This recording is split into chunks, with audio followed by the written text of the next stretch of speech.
Mulai aja ya. Assalamualaikum warahmatullahi wabarakatuh. Perkenalkan, saya Nanda Lufi Nabila selaku MC dalam wawancara kali ini bersama teman-teman saya ada Muhammad Ibadillah Rajabi, Zira Aura Sekarini, dan Janatin Sukmareni. Di sini saya dan teman-teman saya akan melakukan wawancara kepada Bapak Mahathir. Terima kasih Bapak atas waktunya. Izinkan kami untuk bertanya. Ada beberapa pertanyaan yang ingin kami tanyakan kepada Bapak. Silakan kepada Ibad. Pertanyaan pertama, wawancara pertama boleh dimulai dari Ibad. Oke, terima kasih Nanda. Terima kasih juga Pak Atir udah menyempatkan waktu dalam kelompok kami. Saya mau nanya nih pertama Pak, sebenarnya pertanyaan mendasar dari pekerja sosial. Bapak kan pernah menjabat sebagai pekerja sosial di spesialis anak ya. Nah, menurut Bapak sendiri itu apa sih pekerja sosial itu Pak? Mungkin banyak yang belum tahu di sini. Saya mau jelasin menurut pendapat Bapak sendiri apa itu pekerja sosial. Terima kasih Pak. Ini langsung saya jawab ya atau ditampung? Boleh Pak, langsung dijawab aja. Boleh, ya. Oke teman-teman, saya juga mengucapkan terima kasih ya teman-teman. Selamat menunaikan ibadah puasa. Jadi jika kita kembali lagi ke pertanyaan Ibad, yang memang saya fokus dalam bidang pekerja sosial anak, mulai dari S1-nya memang mengambil kajian anak dan S2-nya juga mengambil fokus kajian anak ya, spesialis anak.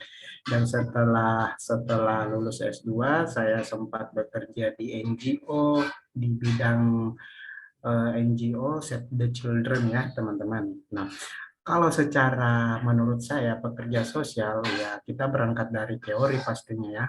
Pekerja sosial itu membantu individu dan kelompok ya guna meningkatkan kesejahteraan sosial dan keberfungsian sosial. Nah, dalam artian kita mengupayakan bagaimana mereka dapat berfungsi secara sosial dan ini juga merupakan kegiatan amal ya teman-teman ya. Dan tentunya ada kepuasan tersendiri jika kita berhasil klien kita, karena yang tentu pekerja sosial itu berfokus pada kliennya. Tentunya ada kepuasan sendiri ketika klien kita itu mencapai dalam kesejahteraan sosialnya, ada perasaan lega, ada perasaan puas ya teman-teman ya kalau kita berhasil mencapai output dari tujuan dari kesejahteraan sosial itu. Namun sebaliknya jika terjadi kegagalan nih ya, maaf panjang lebar ya.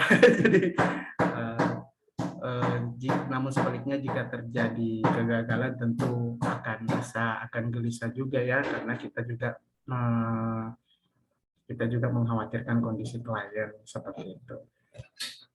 Hebat, kalau dari saya itu secara pribadi saya menjawab seperti itu. Oke Pak, terima kasih ya Pak. Oke. Baik Bapak, saya menanggapi jawaban dari Bapak tentang pertanyaan dari Ibad. Seorang peksos itu kan harus mendapatkan suatu informasi ya dari klien itu sendiri untuk melengkapi data yang kita butuhkan. Okay. Nah, jika ada seorang klien yang datanya tidak mau diberikan atau Bapak juga mengkorek informasi dari klien tersebut itu susah, coping mechanism Bapak yang Bapak lakukan pada diri Bapak dan untuk memenuhi data tersebut itu seperti apa Pak? Oke. Pernah memang ini kalau saya jawab berdasarkan pengalaman ya. Pernah dulu saya praktek langsung menangani kasus ya terkait coping ya maksudnya. Jadi tentunya kita ditolak oleh klien nih karena ada trauma yang terjadi pada klien sehingga kita tidak bisa melakukan pelayanan ya. Ini nanti kedepannya teman-teman akan mendapatkan di mata kuliah manajemen kasus ya teman-teman ya nantinya.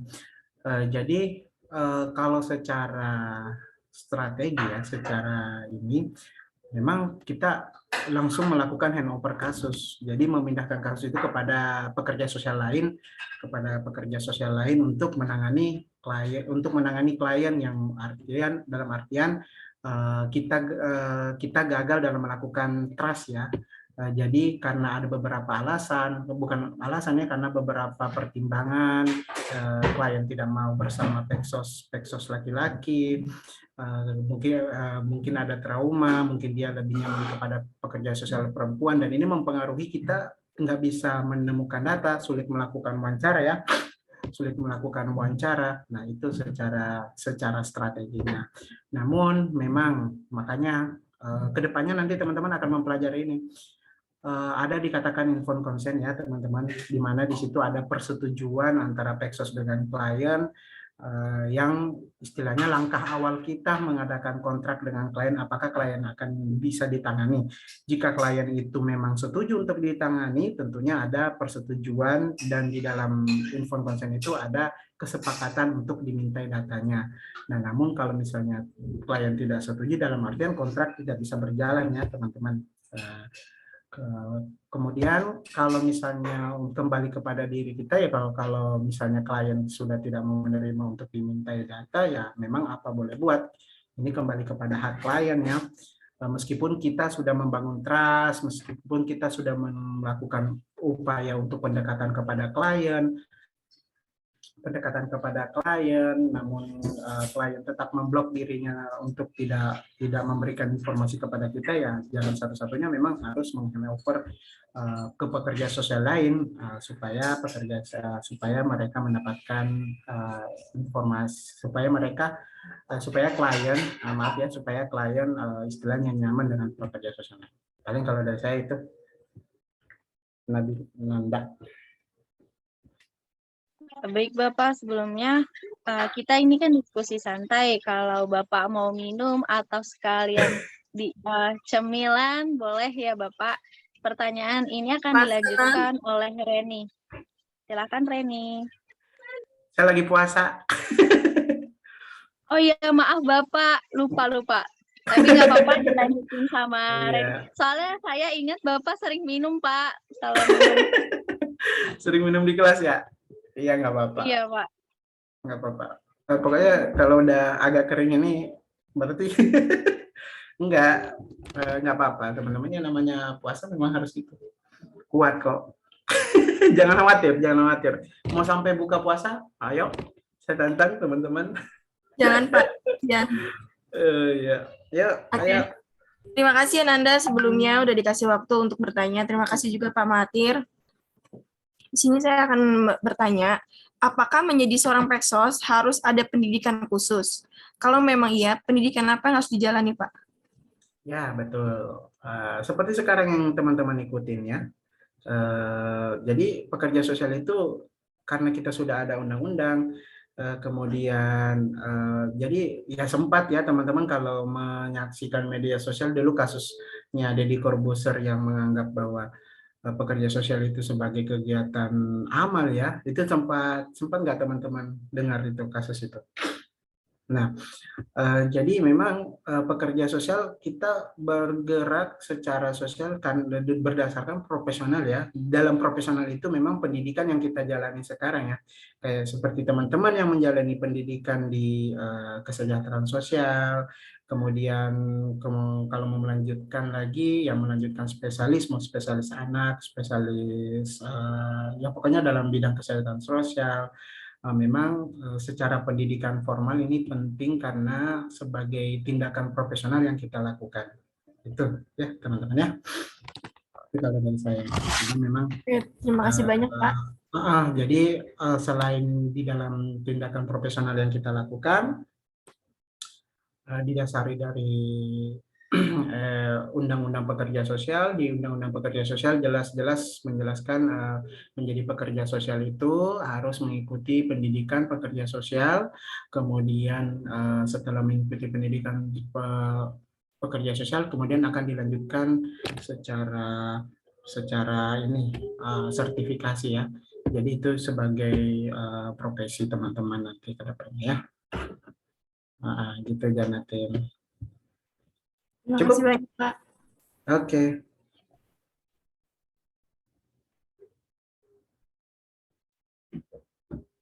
Ada lagi?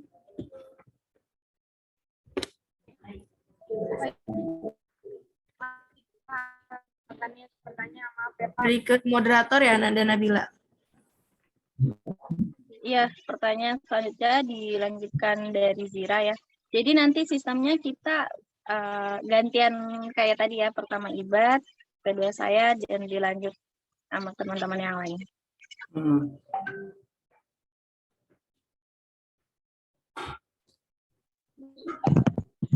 Terima kasih.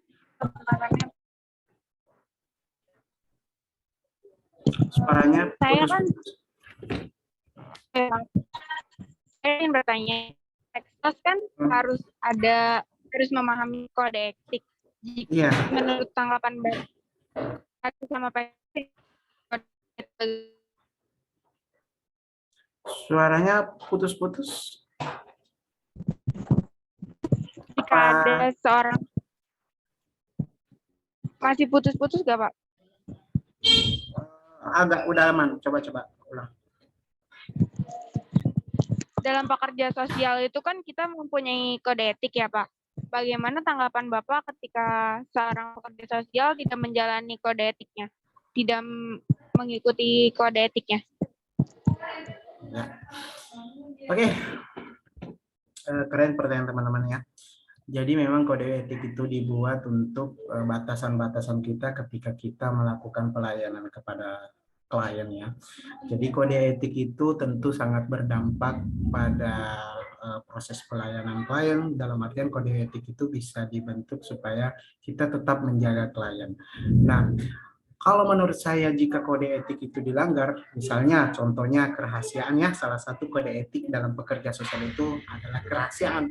Jadi kita tidak mengumbar-umbar melalui media sosial, tidak mengumbar data klien, data klien kepada orang-orang yang tidak berkepentingan. Menurut saya kalau misalnya itu dilakukan ya sangat fatal sekali ya teman-teman.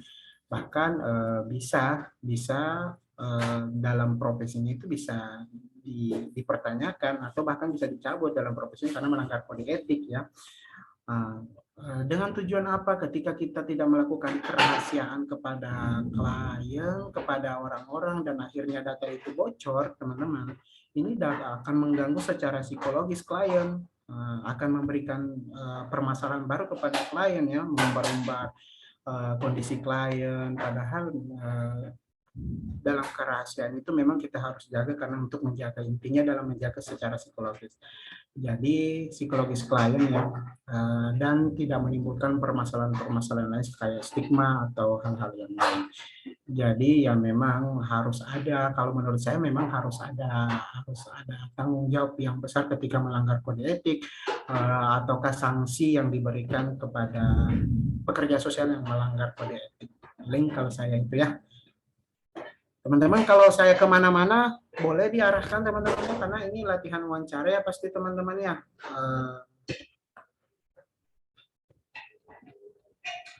Itu teman-teman. Ya, Pak.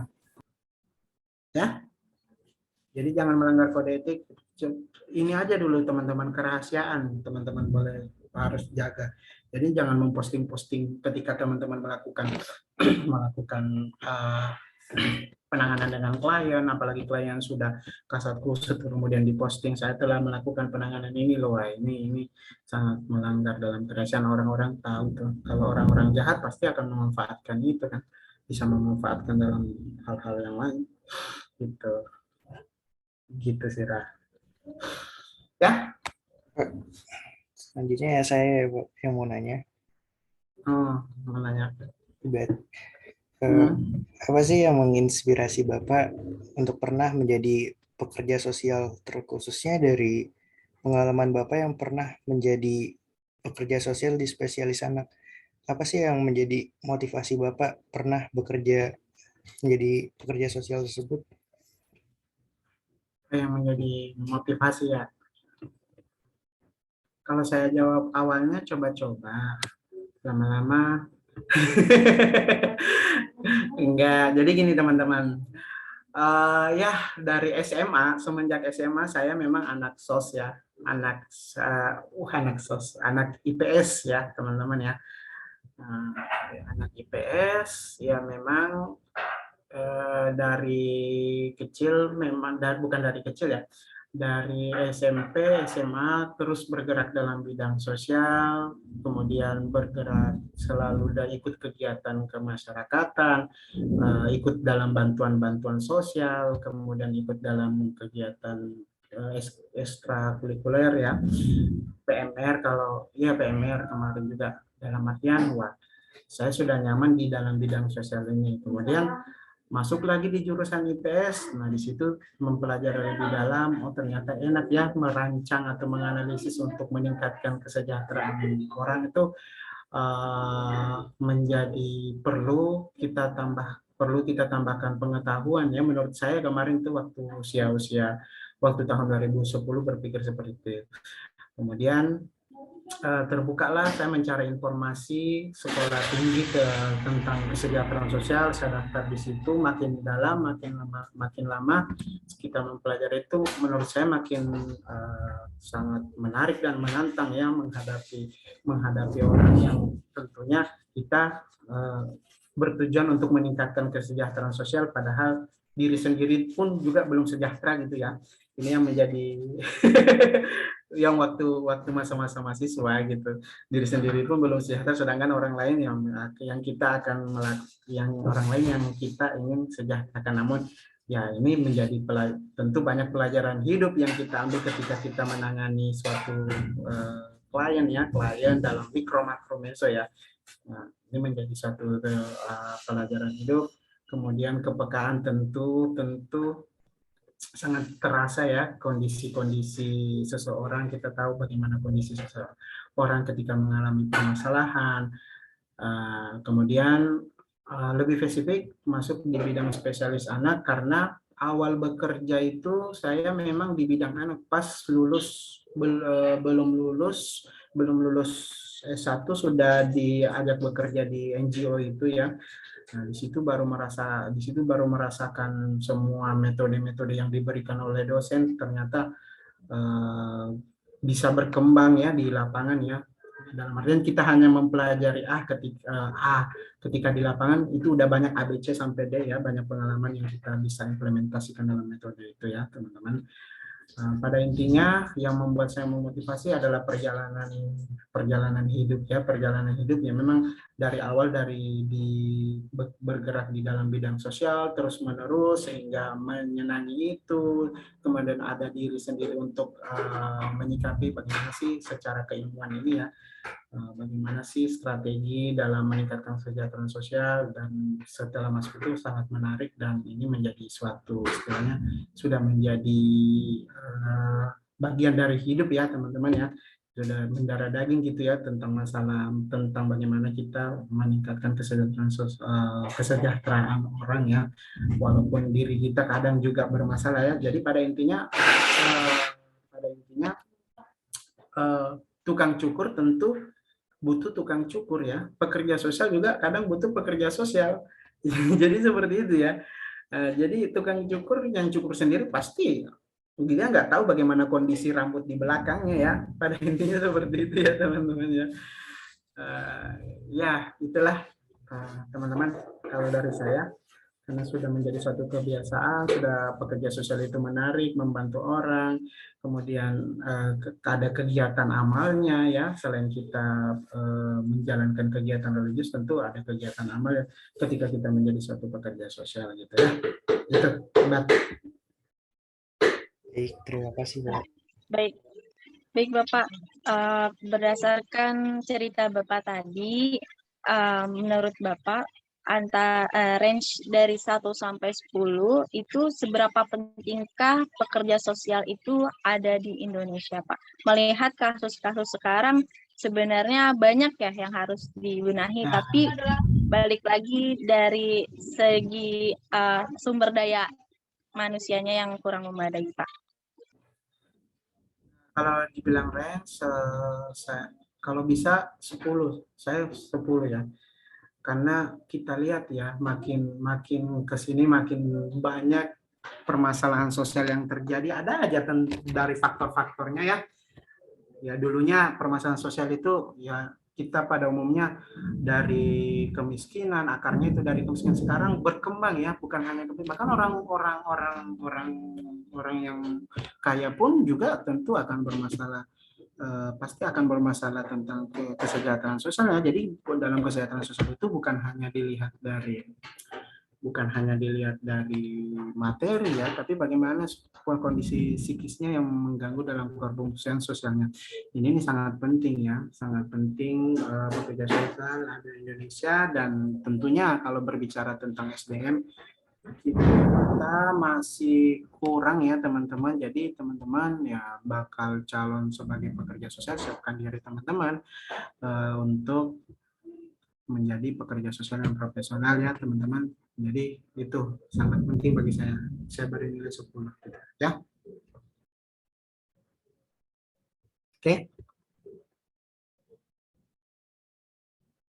Terjawab nggak teman-teman? Terjawab, Pak. Jawab, Pak. Ada lagi? Oke, pertanyaan selanjutnya saya yang menanya, Pak. Saya mau bertanya, apakah seorang peksos bisa membuka praktik sendiri seperti seorang profesi bidan atau psikolog, Pak?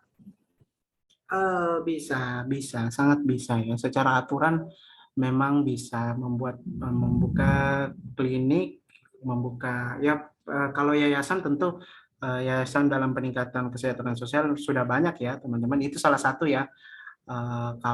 Tapi lihat dulu visi misi yayasan teman-teman, visi misi membuka praktek itu di bidang apa dulu. Misalnya di bidang mikro, individu dan keluarga, boleh silakan teman-teman. Ini tentunya harus ada berdasarkan prosedur ya teman-teman ya.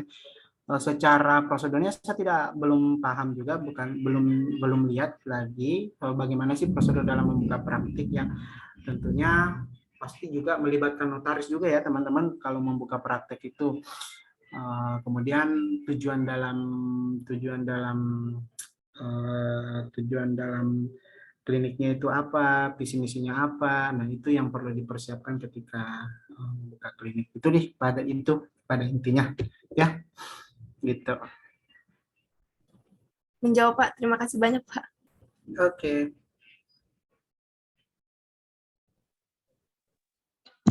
Pak, suara saya terdengar nggak, Pak? Terdengar. Sekarang saya ya, Pak. Saya mau bertanya.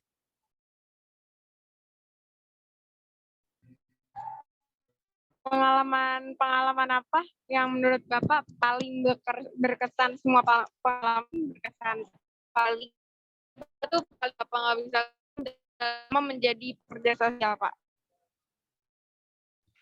Boleh diulang, putus-putus?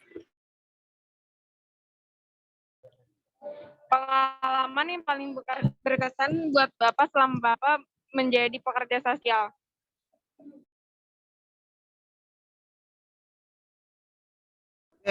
Berbicara tentang pengalaman banyak ya, tapi yang paling berkesan ya. Jadi yang paling berkesan itu ketika saya pernah digigit klien ya, Iya serius teman-teman. Kliennya itu dalam bermasalah anak berkebutuhan khusus ya, disabilitas mental ya. Jadi digigit klien itu ketika anak mau diperiksa sama dokter dan saya bertugas untuk memegang anak itu, dia mengamuk, digigit sama klien. Wah tentu ini waktu masih di Save Children juga ya teman-teman, masih saya kerja di Save Children. Itu yang istilahnya dibilang lucu juga, dibilang juga trauma juga, masuk pokoknya asam nano lah, pahit asam manis lah di situ ya teman-teman ya. Yang terjadi ini sampai sekarang masih ingat kliennya. Nah, teman-teman pun kalau saya ketemu dengan teman-teman yang pernah bekerja di situ pasti bahas itu tentang pengalaman. Namun ya itulah tantangan menjadi pekerja sosial, risiko dalam pekerja sosial, dan pasti setiap pekerjaan itu ada risiko. Nah itu menurut saya paling berkesan karena klien langsung memberikan tanda tangan di kulit saya gitu ya. Sudah menggigit ya. Oke, sip teman-teman.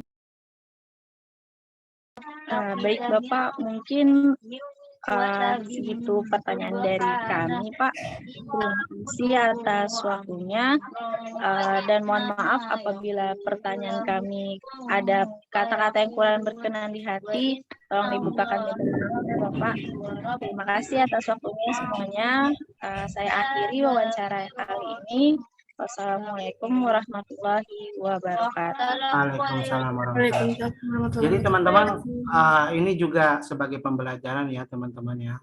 Ketika teman-teman melakukan wawancara, nggak usah kaku, rileks, jangan tertuju pada fokus pertanyaan yang ditulis. Pokoknya berkembang aja ya terkait tentang. Jadi istilahnya bertanya, kalau misalnya bertanya, kalau dalam perspektif pekerja sosial ya teman-teman ya, nanti ketika teman-teman mewawancarai klien ya. Jadi teman-teman nantinya itu istilahnya bukan hanya tanya udah beres, coba kembangkan lagi pakai W51H ya, kapan, bagaimana. Nah, jadi sebagai yang diwawancarai istilahnya sebenarnya kita wawancarai kalau memang sudah siap diwawancarai masih butuh bagaimana sih untuk memancing teman-teman untuk memberikan informasi yang lebih banyak gitu. Ini sebagai pembelajaran ya ke depannya teman-teman. Kalau dari ini nggak masalah teman-teman, yang namanya proses belajar ya. Sip, terima kasih Ibat, Janatin, Nanda, Zira ya. Terima kasih ya Pak. Terima kasih Terima banyak kasih Bapak Hati. atas waktunya. Bapak Sama-sama. mendukung nilai kami untuk bagus ya Pak. Iya, semangat ya teman-teman. Assalamualaikum semua. Waalaikumsalam. Saya izin live ya. Iya Pak, boleh Pak. Assalamualaikum.